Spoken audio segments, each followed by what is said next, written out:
মানুষেরা ব্যাংকক ঘুরতে যায়, তুমি হ্যাঁ, পড়াশোনা করতে গেছিলে, so what is that story about? Bangkok তো is a very good tourist destination.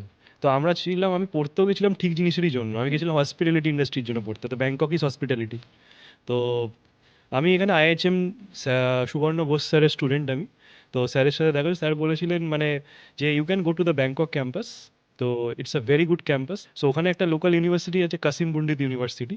তো ওখানে আইআইএইচএম এর সাথে টাই আপ ছিল স্যারের সাথে। তো it's a very nice university, like Olympic standard swimming pool, Olympic standard gym, পুরো স্পোর্টস অ্যারেনা ছিল, মানে শাটল সার্ভিস পর্যন্ত ছিল স্টুডেন্টসদের জন্য, যে এখানে মেবি আছে, আচ্ছা, মেবি আছে অনেক ইউনিভার্সিটিতে, বাট আমি দেখে অবাক হয়ে গেছিলাম, মানে এত সুন্দর হোস্টেলের রুমসও খুব ভালো ছিল।